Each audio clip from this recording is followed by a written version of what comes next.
Bismillahirrahmanirrahim. Assalamualaikum warahmatullahi wabarakatuh. Alhamdulillah, puji syukur kehadiran Allah Subhanahu wa Ta'ala yang masih memberikan kita banyak nikmat, di mana dengan nikmat tersebut kita masih dapat melanjutkan kegiatan pelajaran tematik pada pagi hari ini.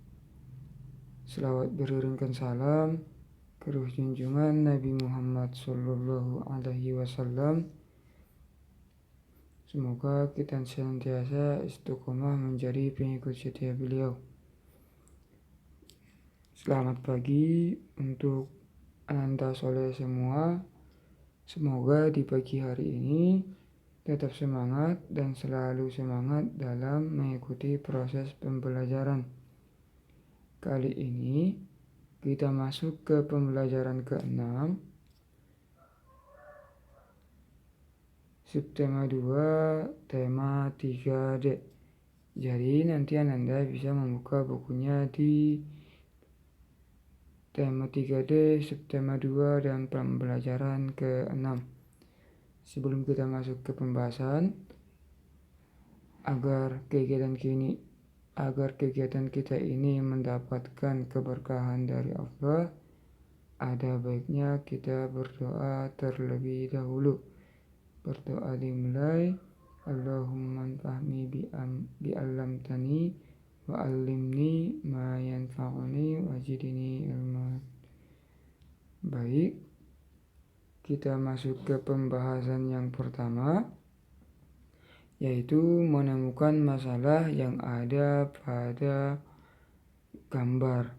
Nanti masalah ini akan kita selesaikan atau kita rancang penyelesaiannya, kemudian kita berikan kalimat saran. Pada layar terdapat gambar halaman sekolah yang dimana sampah berserakan di dalamnya. Melihat ini, beberapa siswa berinisiatif untuk membersihkannya.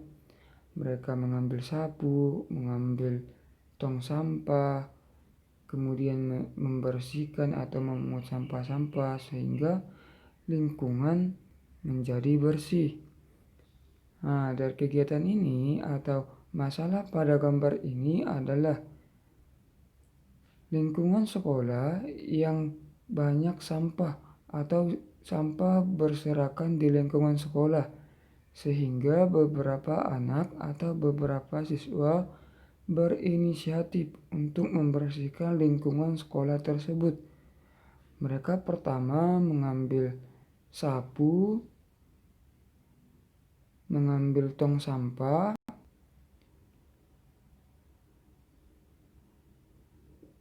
kemudian memulai membersihkan lingkungan sekolah tersebut.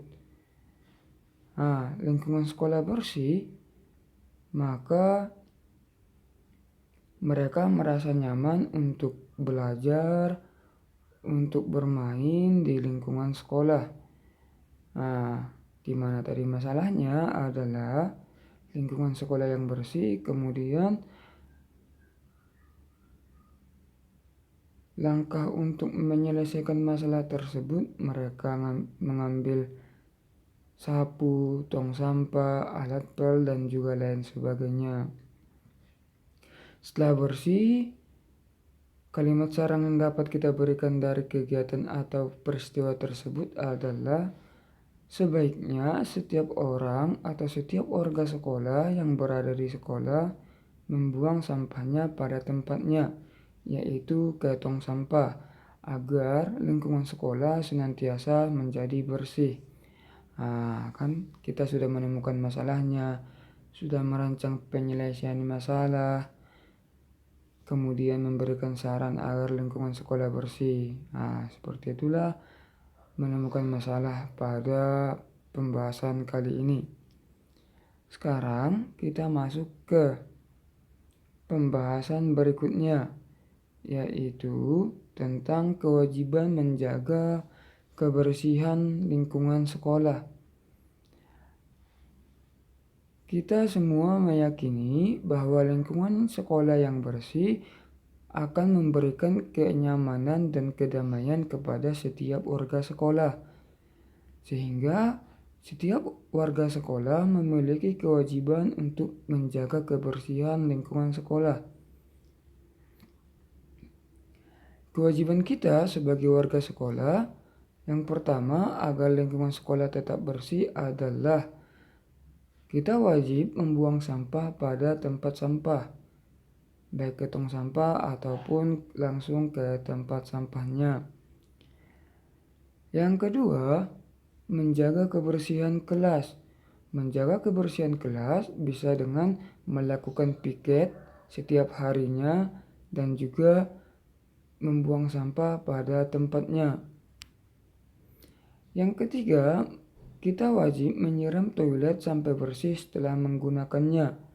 Nah, ketika misalnya kita habis dari toilet, kita harus menyiramnya sampai kotoran yang kita buang benar-benar tidak kelihatan lagi, agar toilet yang kita gunakan senantiasa bersih, sehingga kita pun dalam menggunakannya merasa nyaman.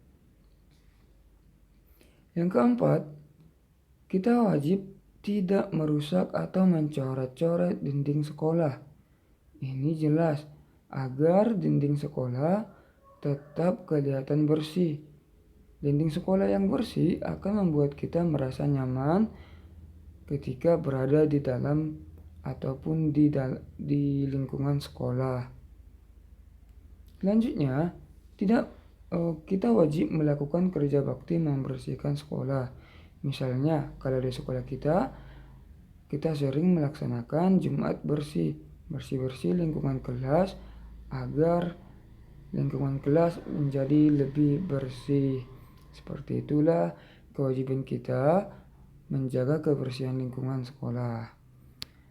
Sekarang, kalau kita sudah menjaga lingkungan sekolah, berarti hak kita terhadap lingkungan sekolah yang bersih apa? Nah, ini dia hak terhadap lingkungan sekolah yang bersih. Hak kita adalah memperoleh dan menikmati lingkungan sekolah yang bersih dan nyaman.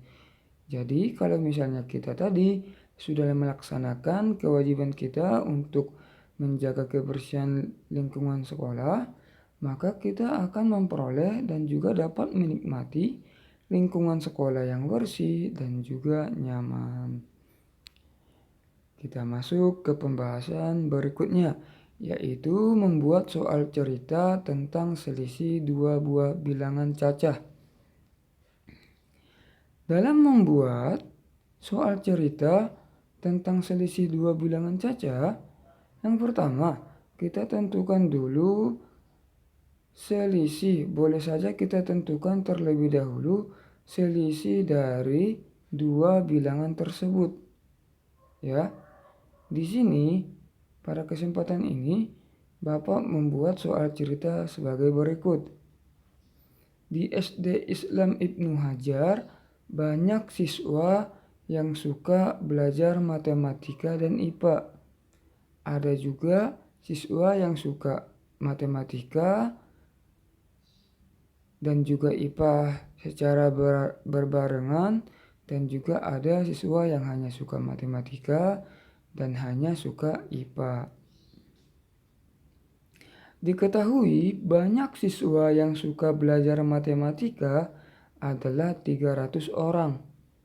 Nah, di sini kan kita tentukan salah satu objeknya, salah satu atau banyaknya orang yang menyukai matematika terlebih dahulu.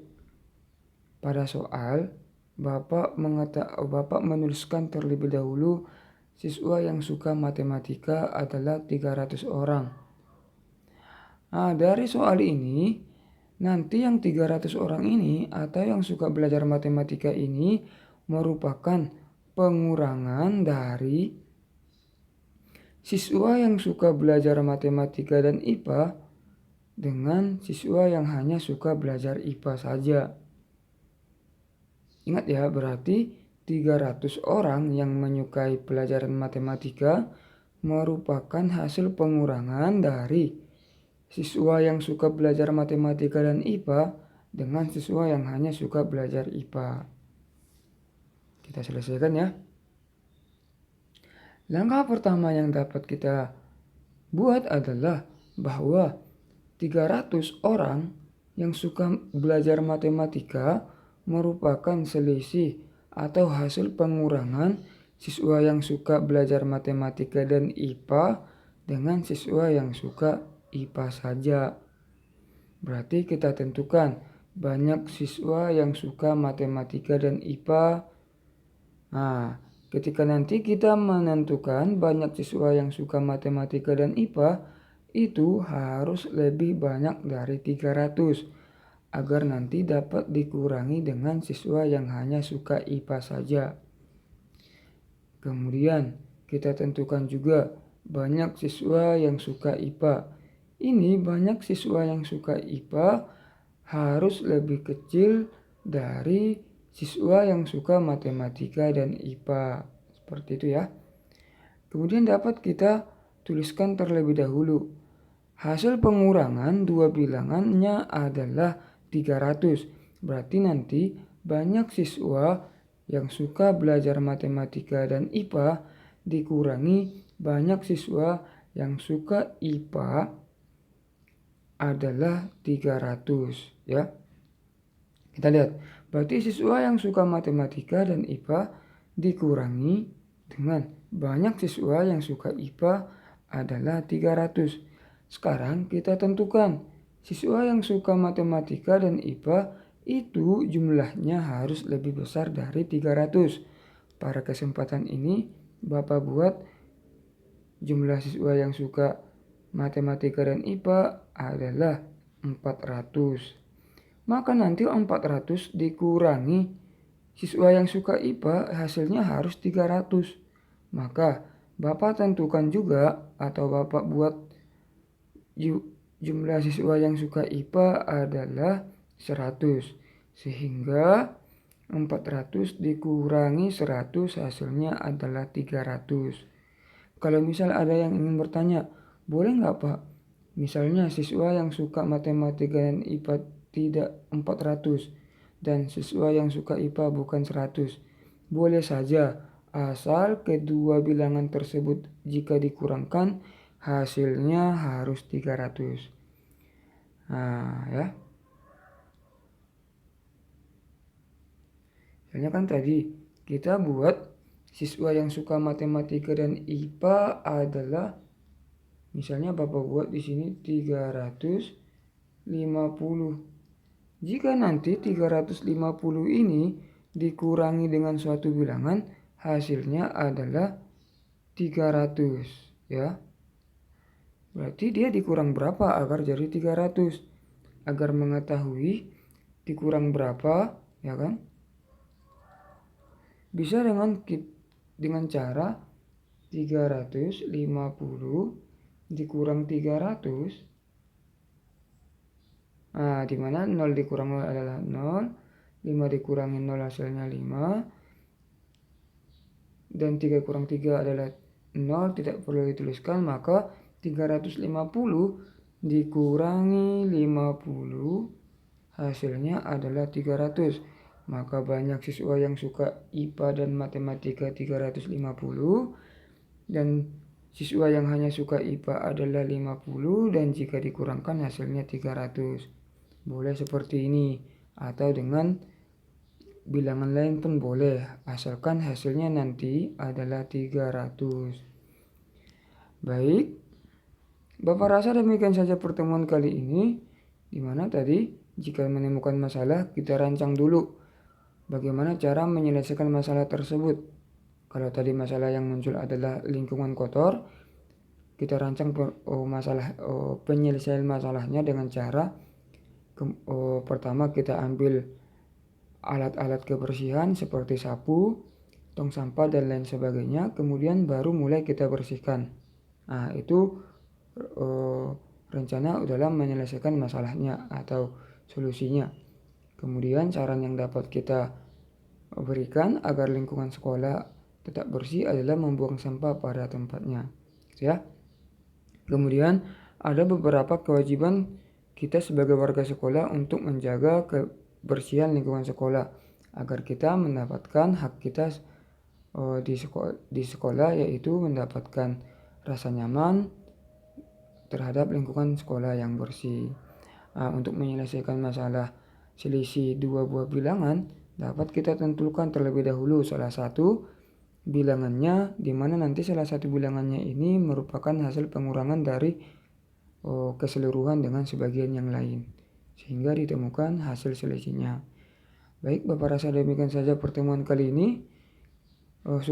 Syukron atas perhatiannya. Syukron wa jazakumullahu khairan. Tetap menjadi anak yang soleh, anak yang patuh kepada kedua orang tua, yang sholatnya tepat waktu dan berjamaah. Kita akhiri dengan doa kafaratul majelis. Subhanakallahumma wa bihamdika asyhadu an la ilaha illa anta astaghfiruka wa atubu ilaik. Demikian saja. Assalamualaikum warahmatullahi wabarakatuh.